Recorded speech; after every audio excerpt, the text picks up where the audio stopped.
अस्सलाम वालेकुम। Maths syllabus D book 2 7th edition शुरू करने जा रहा हूँ मैं।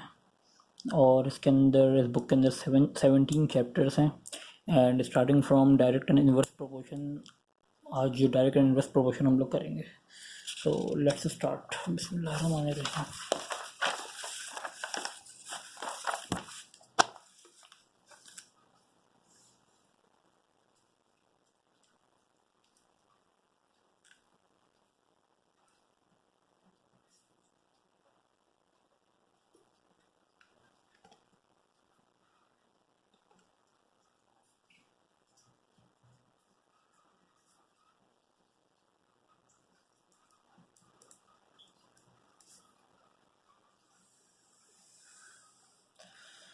सबसे पहले हम डिस्कस करते हैं कि डायरेक्ट प्रोपोर्शन क्या होती है।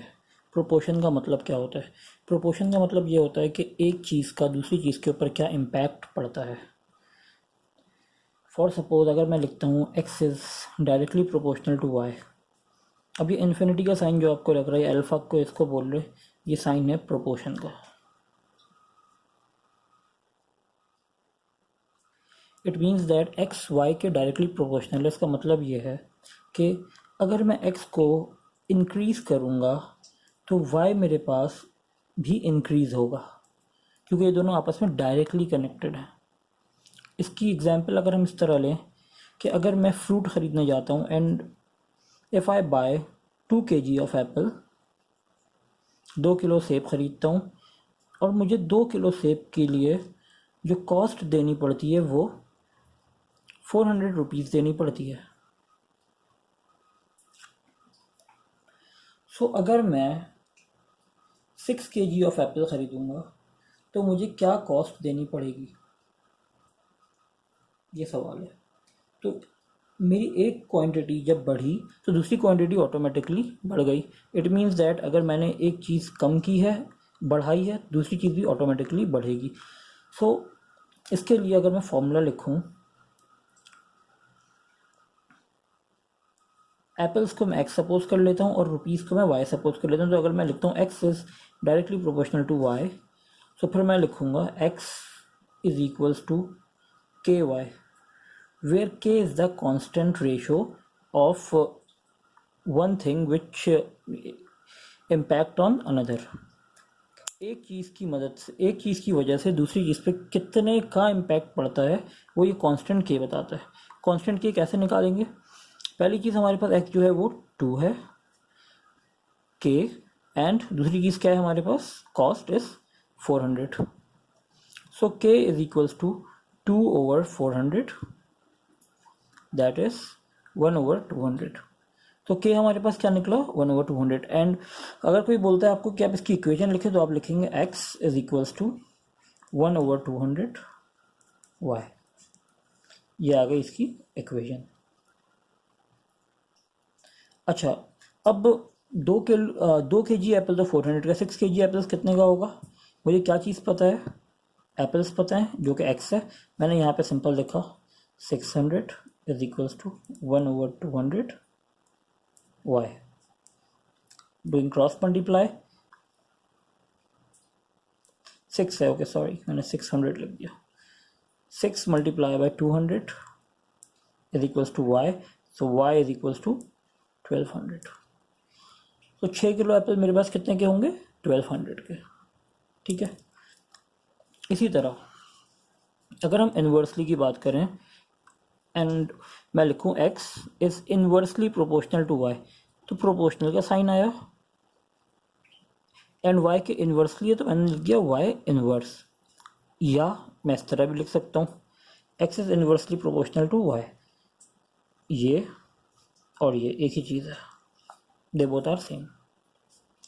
इसके लिए अगर मैं लिखता हूँ इसको इक्वेशन फॉर्म में तो मैं लिखूंगा x इज इक्वल्स टू के कॉन्स्टेंट। जब भी प्रोपोर्शन का साइन हटता है इक्वल्स टू और k लगता है, और साथ में जो भी चीज़ मल्टीप्लाई और डिवाइड हो रही थी उसको आप एज इट इज लिख देंगे। इन्वर्सली का मतलब ये है कि अगर कोई एक क्वांटिटी बढ़ती है तो दूसरी क्वांटिटी कम हो, या अगर एक क्वांटिटी कम होती है तो दूसरी क्वांटिटी बढ़ जाए। फॉर एग्जांपल अगर मैं x में ले लेता हूँ स्पीड और मैं y में ले लेता हूँ टाइम, इट मीन्स दैट अगर मैं अपनी स्पीड इंक्रीज करूँगा तो मुझे डेस्टिनेशन पे पहुँचने में कम टाइम लगेगा.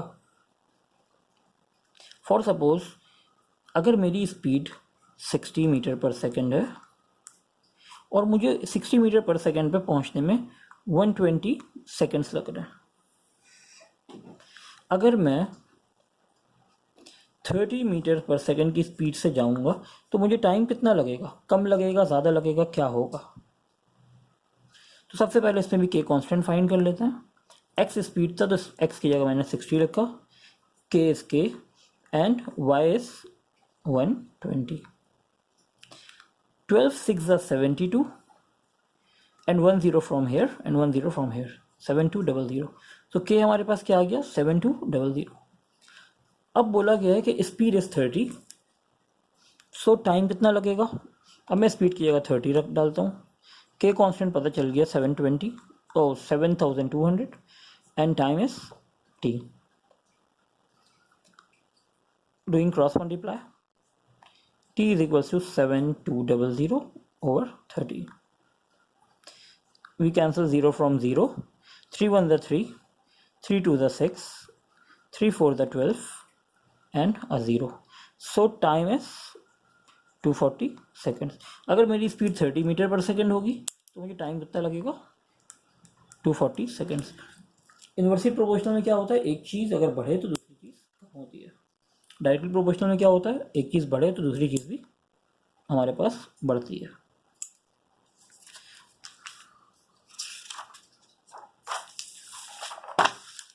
सेम एज अगर हमारे पास एक सवाल आता है, x is directly proportional to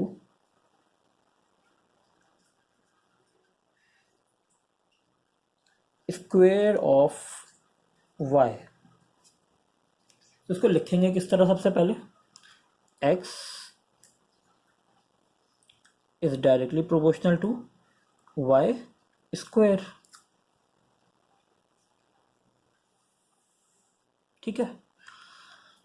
अब हमें क्या करना है, जब भी प्रोपोर्शनल का साइन होता है तो इक्वल्स टू और के लगता है and Y square. So X की value is given is X is 3 when Y is 5. Find X when Y is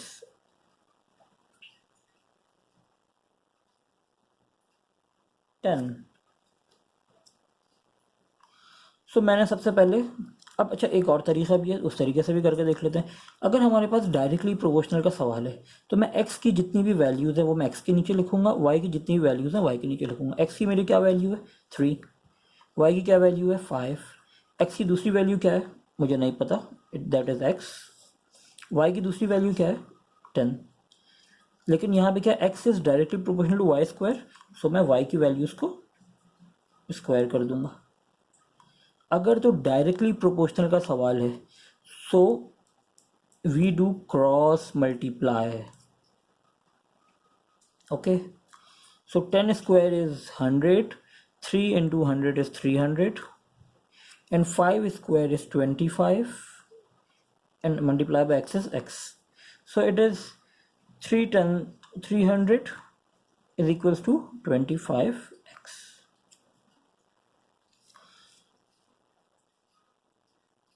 x 25x से मल्टीप्लाई हो रहा था तो इधर आके डिवाइड होगा.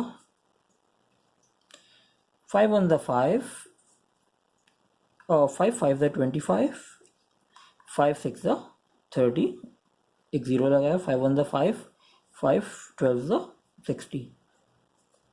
सो जब हमारे पास x 12 होगा तो y की वैल्यू 10 होगी. x 3 था तो y 5 था, x 10 है तो y, और x हमारे पास 12 आया तो y 10 है. सो एक वैल्यू के इंक्रीज होने से दूसरी वैल्यू भी इंक्रीज हो रही है.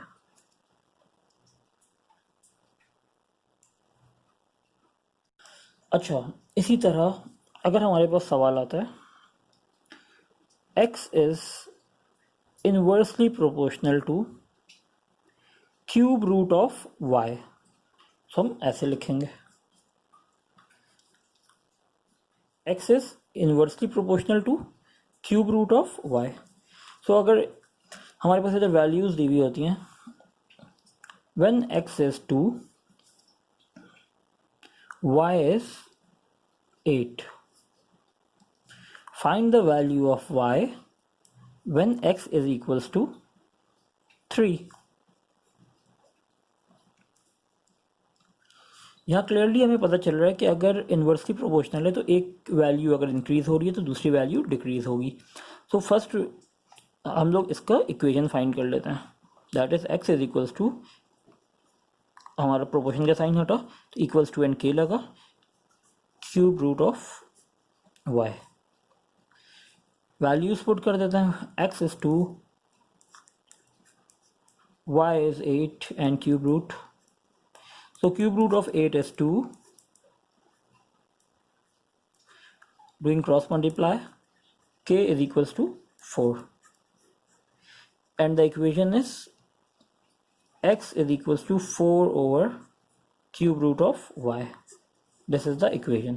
अगर कोई इक्वेशन निकालने बोलता है तो इक्वेशन में आप k नहीं लिख सकते, k की वैल्यू लिखनी होती है। उसके बाद फाइंड y। सो सबसे पहले x के नीचे x की वैल्यू, y के नीचे y की वैल्यू, x के नीचे x की वैल्यू, y के नीचे y। लेकिन यहाँ पे y क्या है, क्यूब रूट ऑफ y है, तो आपको क्यूब रूट लगाना पड़ेगा। डायरेक्टली प्रोपोर्शन के अंदर हम क्या कर रहे थे, क्रॉस मल्टीप्लाई, ठीक है। इन्वर्सली प्रोपोर्शनल के अंदर हम क्या करते हैं, straight multiply. It means x1 y1 is equals to x2 y2।